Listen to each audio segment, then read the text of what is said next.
You will wake once the moments have been bridged. That sounded like Orkhan, but he was nowhere to be found. Eloise looked around, trying to discern what had happened. Orkhan was there, standing and talking with her, but now there was only a half-heard hint of him. A scream resonated from the interior of the ruin, but she could not tell from whom. She hungered down and perused the castle walls. There were no torch flickers. There were no other screams. She could discern no silhouette pass behind the barred windows that dotted the castle walls. She turned to watch for intruders, but her line of sight through the half-buried gate was too oblique to catch the bustle outside the castle. She turned her eyes to the sky, but the stars moved too slowly, and the desert almost never had clouds. There was nothing to do. She would have to wait.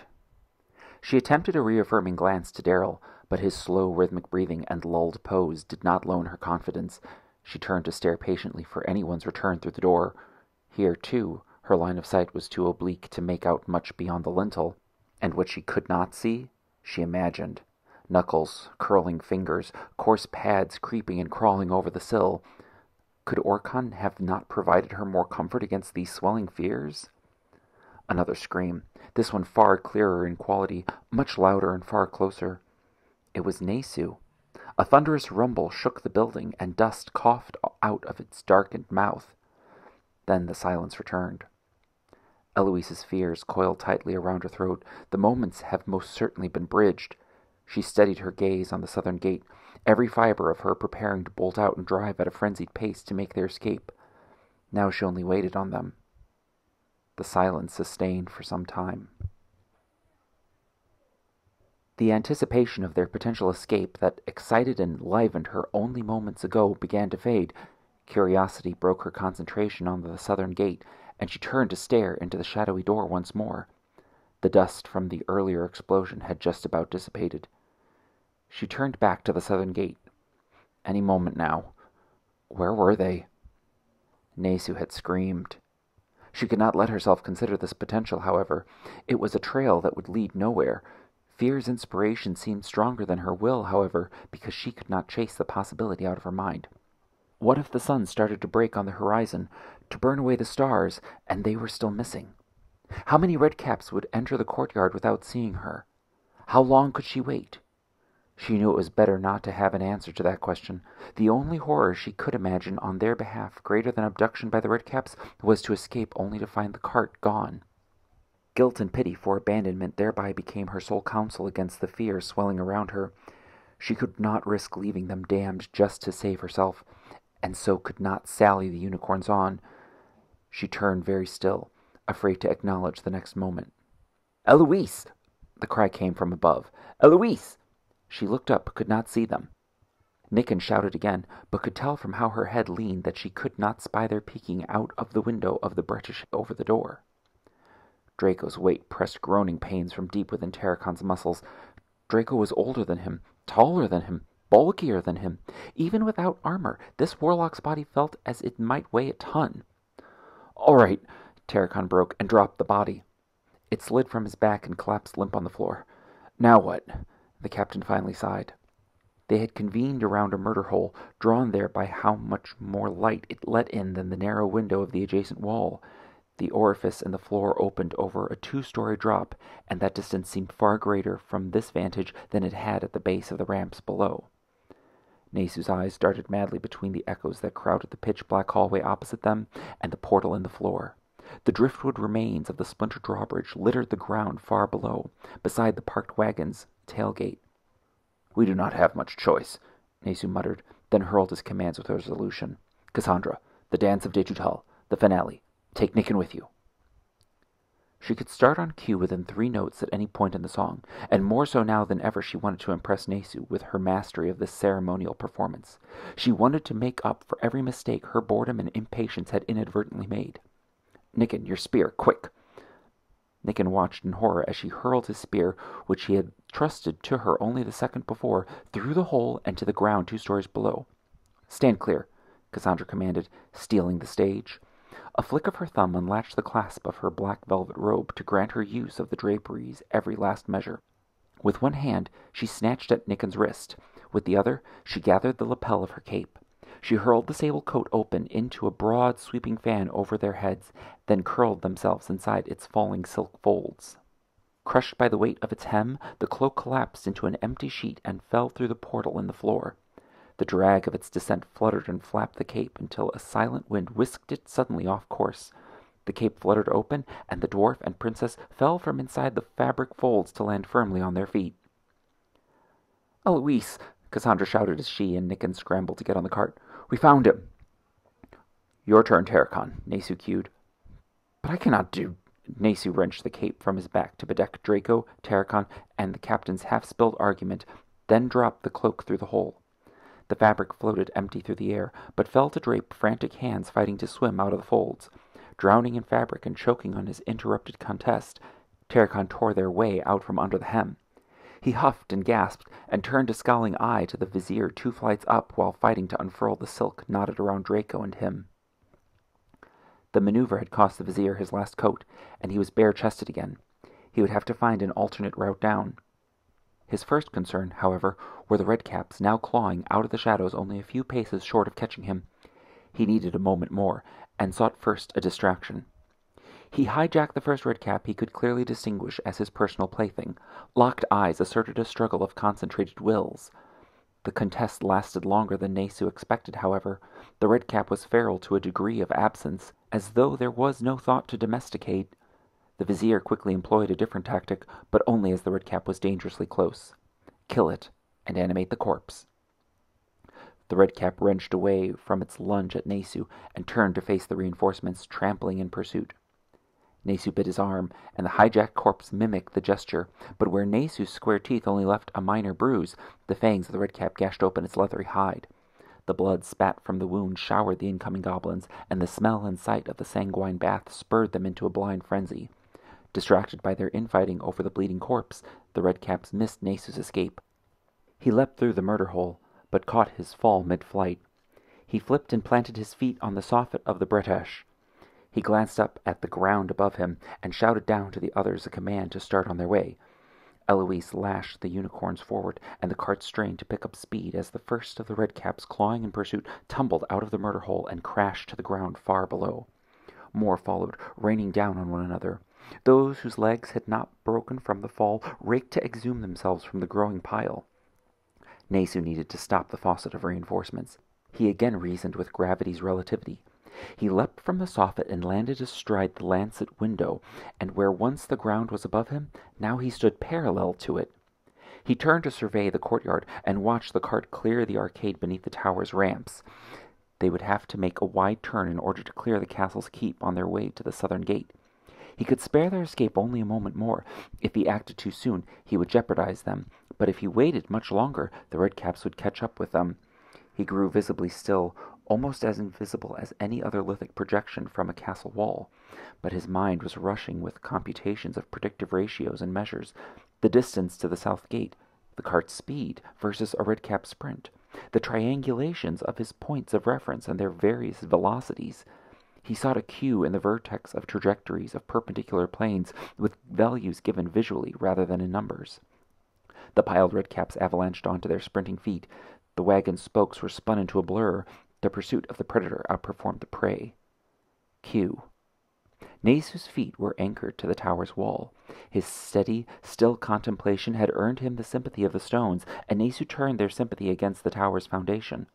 There was a side of him he did not appreciate, a side of him in which he did not revel.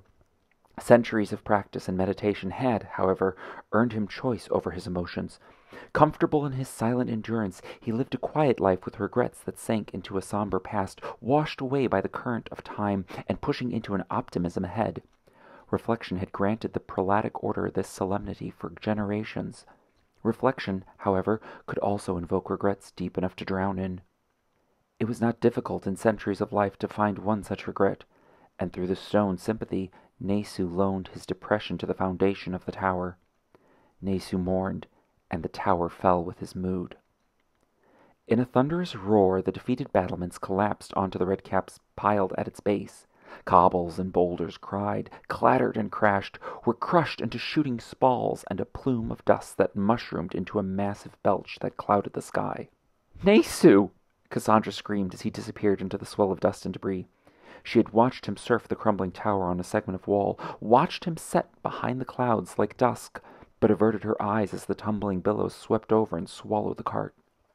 Ducked faces and pinched eyes shut out the congestive fog. For a long while they cowered behind their shut eyes, huddled in a dark silence with only the hobble and creaking of the cart to count out the moments they still lived. Eventually, courage pried them out of their cowardice. They tested first with blinks, then strained to peruse the rubble through the obscuring haze. Jagged, cracked rocks cluttered the ramps and spilled across the courtyard behind them. Though bloodless, the wreckage did manage to distract a few battered and bruised redcaps, whom had escaped the tower's foundation before being crushed. They gawked absently, unsure if there was an occupation in exploring the rubble. Among the silhouettes wandering in the haze was one tall figure, bolting straight for the cart.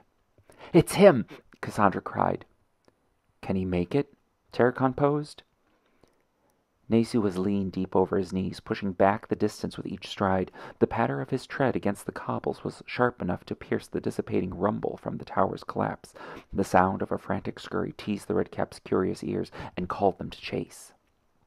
Terracon posed his question again, but his tone had darkened. "Can he make it?" "Keep the unicorns steady," Cassandra called to Eloise. "Do not drive them any faster." The redcaps were lured into frenzied pursuit, and they called out to one another by mocking the screams made by their previous prey. A warding bark, the sort of perilous instinctive holler wailed into the night to wake out of a nightmare, to chase off the specters that haunted unlit corners.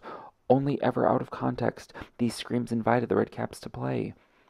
Nasu gave himself over to instinct and let the screams chase him away. But the whirring spokes carried the cart off faster than his tread carried him, and his gait was not as broad as those of his predators. The redcap's scramble was uncoordinated, with tripped steps, often caught and crutched by their long arms, almost swinging them forward, rowing them forward rather than running.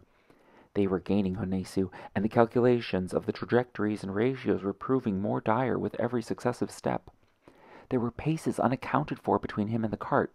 He stretched to grasp through it, flailed and failed to reach across it. It was yawning more with every passing moment. Eloise had maintained the unicorn's gallop, but Nasu's chance for escape began to slip into the snatching hands behind him. "Nasu!" Cassandra shouted, and opened her hand to him. "Princess!" Nasu cried. Their desperation for the other's hand was suffocating. Their mood was a vacuum, its sorrow and longing so terrible it was almost tactile, its gasp teasing up the hairs on their wrists. Vertigo pitched everyone's attention to that distance, throwing anything in to fill it, to close that gap. Terracon knew this sensation. Nasu had attempted this when Draco sank into the desert. Terracon had felt those hairs peak, had swam against the currents that had sipped him into that horrible scene of sand as it closed over what he had accepted as the prince's grave. When their grasps failed to tow in the prince, Nasu had settled reluctantly to abandon and retreat. Now, staring in horrified witness of the vizier's imminent demise, Terracon wondered if Nasu, in being towed rather than towing, could accept being abandoned as easily as he had settled with abandoning. The redcap's claws scratched against the cobblestone courtyard. The sound raked inside of ears. They yawned their hungry mouths with spittle strung between each tooth. One pounced, the long arc of its dive destined to crash on the vizier. Winds ignited into lapping tongues of fire. The flames, unfurled from Terracon's hands, whipped and whisked around the vizier. The redcap fussed to recoil, but could not change course from its leap. It blanched, blistered, and charred as it fell through the flames, leaving only a black corpse with smoldering fat to crash and crumble across the cobbles. The vizier had thrown himself into the abyss of Cassandra's longing, and he fell toward her at terminal velocity, far faster than she was prepared to catch. Hand caught hand, then shoulder crashed shoulder. Nasu fell on top of her. They tumbled together on top of Darrell, and their unwitting mattress gave a moan out of his comatose. The three squirmed and rallied their respective composures. Finally, Nasu was positioned between his ward and his adversary. At last he controlled the fulcrum on which the tables turned. Omnipotence was in his hand, and he turned that hand on the redcaps running in pursuit. Intentions were smote, wills suppressed, the hungry glint in each eye dimmed. The fevers that drove them to chase were snuffed, and a coldness claimed their corpses. The redcaps who had escaped the tower's collapse seized and lurched, then fell to be trampled by the one behind, until at last there were no more in pursuit. The threshold of the southern gate swept over them, and they were swallowed into the shadow of the castle's curtain wall. The darkness of the corridor possessed a feature that they had missed during their previous pass through the eastern gate.